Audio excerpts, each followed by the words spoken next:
Today I'm thrilled to have Peter Hurley here with me from New York. Peter is very well known in the photography business as an amazing portrait and headshot photographer with a great eye for fashion and impeccable style.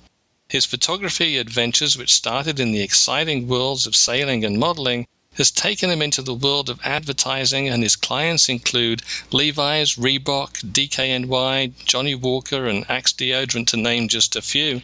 So, hi Peter, it's really great to have you here with us today. Hey Nigel, thanks for having me on. Today's topic is all about the business of headshot photography and advertising and all that kind of thing. So what was that first spark of inspiration that got you interested in becoming a pro photographer? So I kind of fell into it. I was, way back, I was training for the Olympics. I raced sailboats. And a designer asked me if I had ever modeled, and I was like, nah, I don't know. I never modeled. I don't know anything about it. She goes, well, I have a friend who's a photographer. I'm going to have her take some pictures of you. I was like, okay. So she took some pictures of me sailing and doing some test model type shots, and she had a connection at Ralph Lauren, and they sent them over there, and Polo wanted real sailors for a ad campaign that they were doing, and I got the job.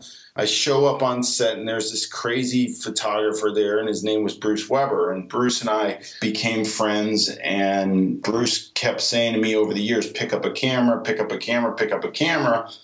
And I don't know why he told me to pick up a camera, but I'm sure glad he did, because I picked up a camera. So, yeah, and I certainly was done with the Olympics after the Sydney Games. I made the U.S. team, but on the U.S. team, only the first guy goes, and then the rest are like they had alternates, but I didn't. I was finished fourth, so I essentially made the U.S. sailing team, but that was the end of the road for me. So I started out on this. I was like, well, let me try this modeling thing, and the modeling thing, I was kind of the model, actor, bartender guy. And I was like, I got to make a living. I don't want to be in a bar all my life. And so what happened was I wanted to get out of the bar, and I had done some acting, and actors in New York needed headshots. And I looked at the headshot climate in New York, the headshot photographers, and I had nothing to do with this. They created this $1,000 headshot thing. And I was like, that's crazy, $1,000 to go get your headshot taken. But that's what these photographers before me created. So I was like, I want to get part of that action going. I was like, if I could get $300 for a headshot, I'd be psyched, let alone $1,000. And I started my quest to take $1,000 headshot. And as I went up the charts in New York, it just kept taking work. My work was getting more and more noticed and more noticed. I had a casting director one day, it just hit me, and it came to a head, and she was sending me people, and one of these people didn't book me. And I called her and I said, this person didn't book me. And she goes, yeah, you're too cheap. And I was charging like $550 or $600 at the time. She goes, I'm sending you people to fix the $1,000 headshots problems. The people who charge $1,000, they're not creating the work that I want sometimes, and I send the people to you. So what I've been doing is I've been sending them directly to you, and they think something's wrong with you because you're cheap. You have to raise your rates. There you go. I was like, okay. So I started slowly. Every month I was busy raising my rates $50 till it got to $1,000, and then I was like, all right, well, I'm better than these guys. I'm going to $1,050, and I kept it there for a while. And then I was like, if they're going to pay $1,050, they're going to pay $1,100. So I put it at $1,100, and it's been there. It was there for a really long time, and now I kind of switched up my packages and stuff. But it's right around the $1,000 mark, which has been great. You know, allowed me to live a life in New York City, which is rather expensive, as everybody knows. And I have a studio here that the cost of living and the cost of the studio and everything's very high. But the fact that I have this clientele coming in on a daily basis to get their headshots taken with the rate I have, I'm able to afford it, which is just fantastic. You're obviously very well known for your signature headshot photography, but for new photographers, are there a lot of benefits that you would say for people to specialize in one type of niche of photography when they start out, or should they just go over everything that they can think of and figure out things from there? It's a really good question. I'm a big believer that, everybody has a camera these days, and some people catch the bug. And you get this passion, your artist inside you is screaming to take pictures. And then some people, aren't happy with the current job they're in, and they see professional photography as an answer to something to give them a better life or a more fulfilled life. And I'm a big believer in that if you want to do that, you have to take if somebody's going to pay you for a picture, you got to go that route. When you first start, you got to take whatever you can get. And I always tell people, don't quit your day job or wherever you are now. Just start, get going, and then you'll figure it out as it goes. So when I first started, I shot everything that came my way. Anything. I just thought the headshot market in New York was good. But at the time, I was doing weddings and I was shooting models and I was shooting still life. I was shooting a lot of shoes. I remember I had Reebok was one of my first clients, actually. So, it was stuff like that. So I think that when you take up the camera, if you can hone in on a skill set, it's a bonus, and if you can make money at that, then you can actually put all your eggs in that basket and go that route, which is going to be helpful for your clients because they'll know what you're selling. But at the beginning, I would take whatever you can get. If you can get paid for taking a picture, that's what we all love to do. So it's important. If you can do that, do it however it is that it happens to work, and then figure out your goals for your niche and your creativity and what your artist inside really wants to do later. For a lot of people, when they start out, the only thing they really know at that point is that they have a passion for photography, and they're not really sure which genre they want to really specialize in or which specialties they're going to end up feeling most passionate about. And maybe, trying everything is a good chance for them to explore all the different options and then find that, hey, I really enjoy doing weddings, or I love photographing kids, or hey, shoes are my thing, I love shoes. And so yeah. they then choose to focus on that. But what would you say are the top qualities that you see most in portrait photographers who ultimately end up being what we would call successful? One is finding your own style. I think when you look at any of these portrait photographers that are really incredible, you see a style and it stands out. You can tell it's their work. You can pinpoint it. Bruce Weber's one of them. I just was on a talk that Dan Winters did that I just loved. His work reeks of him. I think that those are the guys that the ultimate success stories are the ones where you see a style and the clientele, it's very easy for them to hire them because they know exactly what they're going to get. I think it becomes easier. And I think perseverance. If you've got talent, I always get asked marketing questions, like, how am I going to market myself? And then I look at the person's work and I'm like, your work sucks. Like, you can't market yourself yet. Like, if your work is good, if you have a style and your work is solid and you take a great picture every time you shoot and you're actually a good portrait photographer, then you have something to market. Until then, you got to work on your craft till you get that style set in. And I know everybody wants to try to figure out how to make it happen like yesterday rather than taking the time to do it. Right. It's like trying to build the plane while you're flying. That's what everybody's trying to do.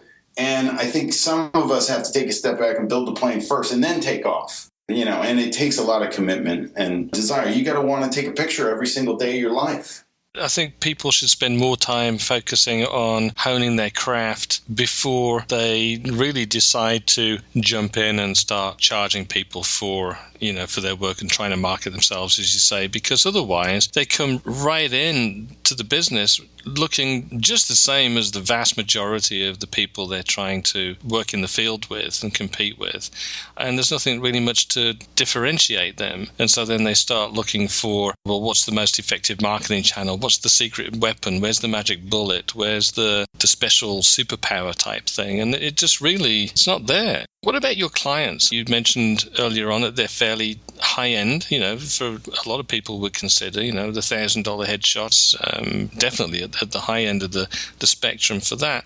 And that was an interesting thing that you mentioned earlier on about the fact that people had said, well, you're too cheap, when you were doing it for 500, 600 and so on, that there was that expectation from the client that connected what they were expecting to pay with what they were going to get. And even though you were delivering, very good quality work, that sort of idea that you were too cheap, is that something that you would say typifies your ideal client? It's the same in a lot of things that we do. I think that internally, we all have a price, I guess. Like now I'm at the stage where if I shoot for less than 1,000, I'm not happy. I'm just like, that's where it is. And I think the clients feel the same way, that when you get a client that they want to invest in themselves. They want to feel like they bought something that means something to them. They're not the type that are cheaper. They're successful in their own right, so they want the best. So they're going to pay, and they're going to feel good paying. And I love that. That's the clientele that walks through my door every day. Those are the people that I want to work with. I don't need the penny pinchers. So you got to figure out what your worth is, and then attract that clientele to you through you walking that walk and talking that talk. And actually, if you feel you're worth it, they'll come if the work is there. If you feel your work, now you can't be delusional. If your work isn't worth it, they're not coming, you know. But if the work's worth it and you're giving them something special, people will pay for that. So once you've identified these people and you know who it is that you're going after, what marketing channels do you typically use to attract these people? Well, I've been very fortunate. So years ago, I created this momentum of, headshot photography. And basically, I had a web designer that was really good. He got me really high up in Google search engines, I guess. And then my reputation just spiraled. So honestly, for years, I haven't marketed myself as a headshot photographer at all. And I have people walking in my door every day through reputation and through the industry here in New York. I feel very fortunate in that, but I have also been getting national attention when I decided to teach, actually worldwide attention through some of these YouTube videos that I've done and stuff. And that only helps to get the word out there, and all of it kind of funnels into people getting in front of my camera. So it's all worked very well, but I don't do any marketing, zero marketing for headshots at the moment. So you use YouTube or you have used YouTube in the past to create videos that generate attention. What about social media? Does that play a big part in your business?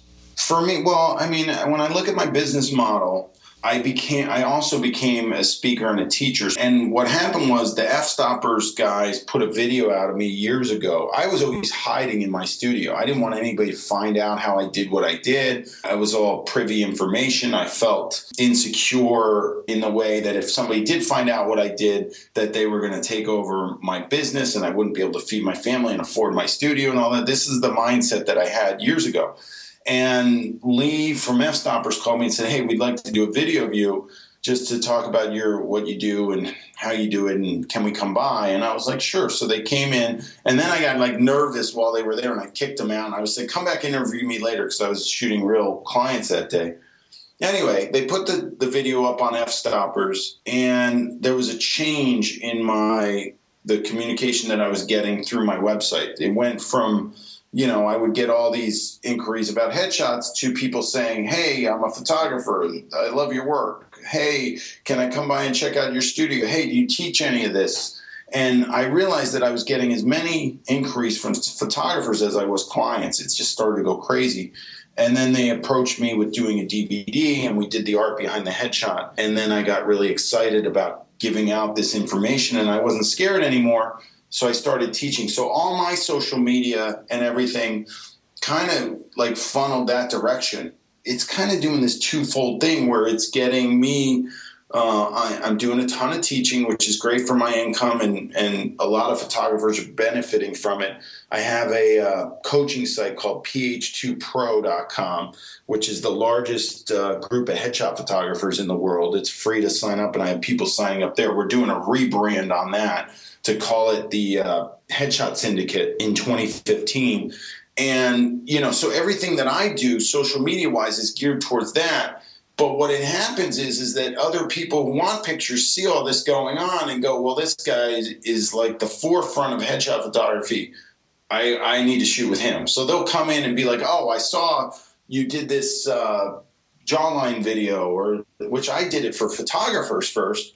But then I realized that actual people are benefiting from it, and that's why it got legs and got all the traction it did. So I'm kind of doing it twofold, which is not what I recommend for photographers starting out marketing, because they're not teaching. But I'm in this strange place where I've meshed the two together in a way that I'm benefiting from both.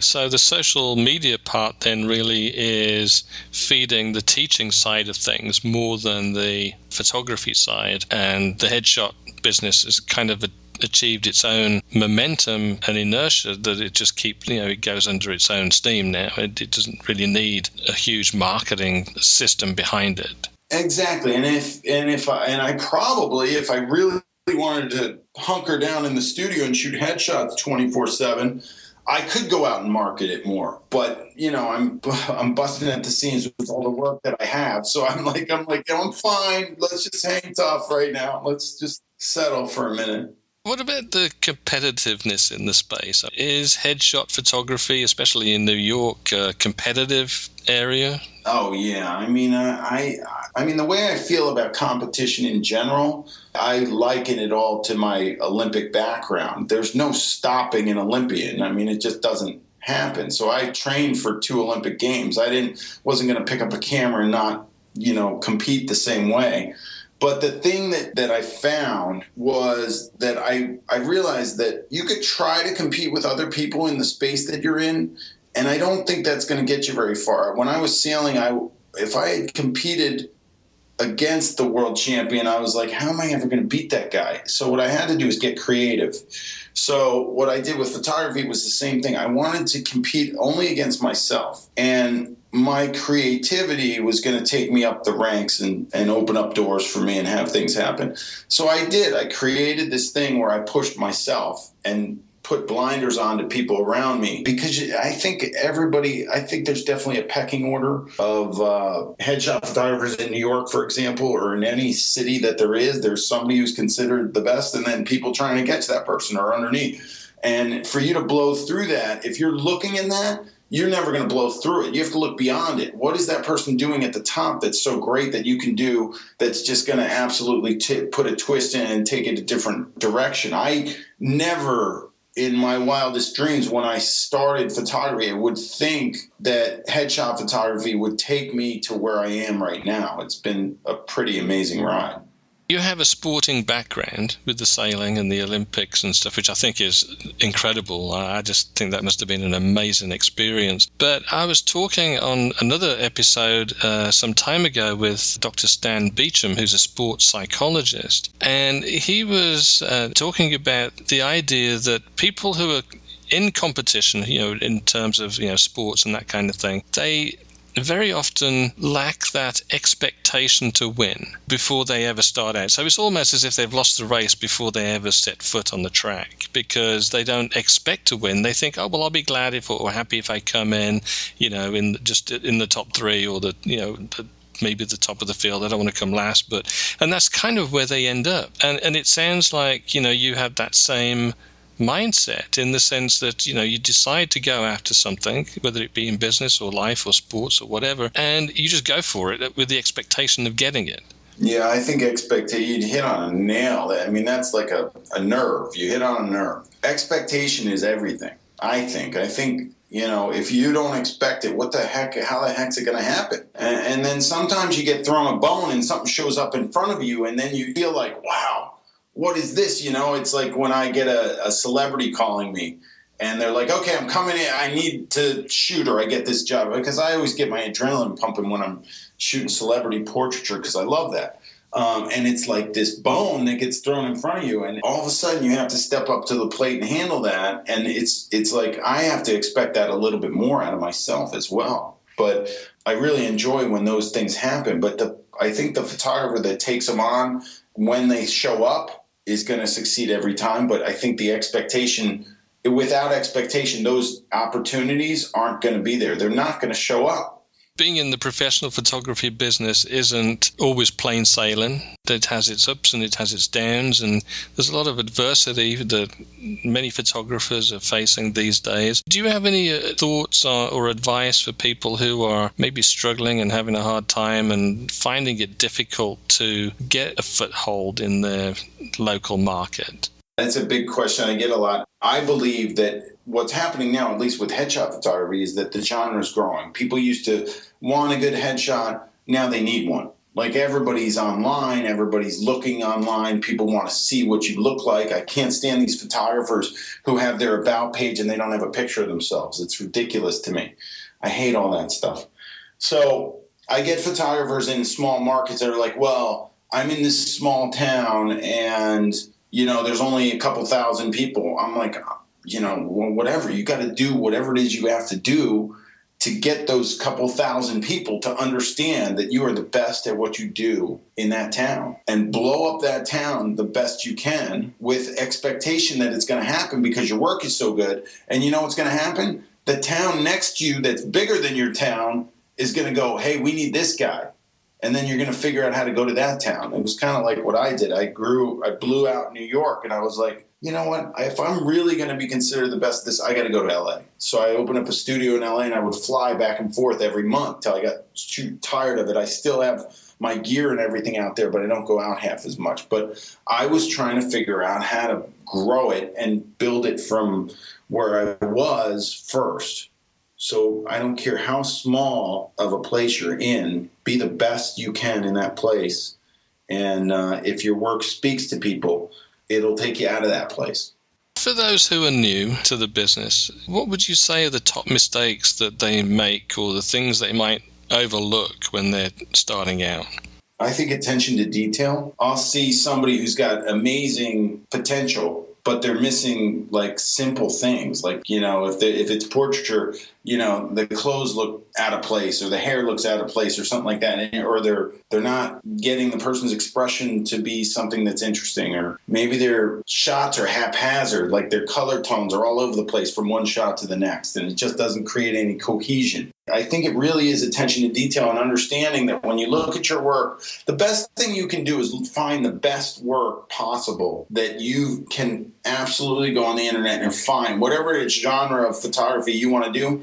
Figure out who's ever the best at it, look at their work and see how can you make images that are on par with that. And obviously that's going to be hard because they're the best in the world at what they're doing.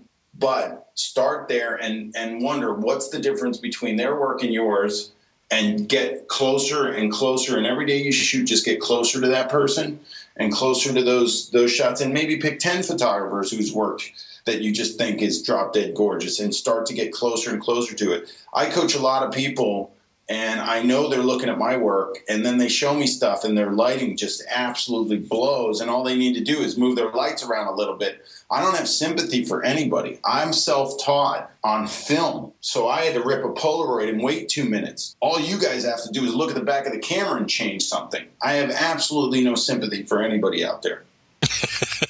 Tough love, huh? Yeah.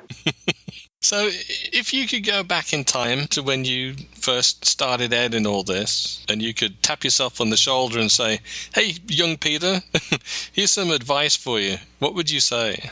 Stop worrying. I think I worried way too much. There were too many questions about how it's going to happen, what you're going to do, how are you going to get to where you need to be, how are you going to make an income to pay for living in New York City. And I still do it. I still worry about things, but I don't worry half as much as I did back then. I think the worrying and the self-doubt is, I've heard a saying that 90% of the stuff that we worry about doesn't come true. Yeah. So I think that would be the thing that I'd tell that guy. I don't think that me going back and telling that person, I don't think they would fathom what I ended up doing, which I try and pat myself on the back a lot for, and I'm very proud of it. But I think they could understand, hey, it's going to be all right. Don't worry so much. Put your head down. You got good work, and do whatever it is you do, and just quit worrying about it. Get the work done instead of worry. If you occupy your mind with thoughts of expectation instead of worry, you're going to go pretty far. I think that's really great advice, actually, because we do spend a lot of time worrying over things when we could just be thinking, we've got this. We know what we're doing. We'll get there. We expect to get there, and it's going to be okay. Now, I know that you've got a new book coming out in 2015. Yeah. That sounds really exciting. What's the deal with that? What's that about? I'm really excited about it. I've always wanted to do a book, and I mean, I always thought at first I'd do like a coffee table book, like with beautiful portraits or something. And then Scott Kelby approached me and said, hey, do you want to do a book with me on headshots? And I was like, well, that would make sense. Yeah, why not? I mean, let's do it. And we started talking about it and throwing ideas out. And I'm not a writer. I really am not like good at writing. And my brain is way too occupied. Like I'm all over the place. And my business I've been a little crazy time-wise. So Scott said, don't worry about it. He goes, let's get together and we'll do it over in his office and over Skype. What we did was I talked the book out with him. So he would ask me questions and I would answer, and we did a little bit of an outline, and then he would just bounce questions off of me, and we transcribed it into a iPhone, and then he got it to somebody that put it onto paper, and then all I did was go through and read it and rewrite the parts that sounded, where I was talking, it didn't make as much sense as being on paper. And that's where we're at. And I love the process because it just allows me to release all this information that I just feel like I need to put it into a book, because people take time with books. They reading a book is an event for people. They sit down and they read it. And I'm always doing these workshops, 2-day workshops, or speaking at a big convention and yelling at people and giving them all this information.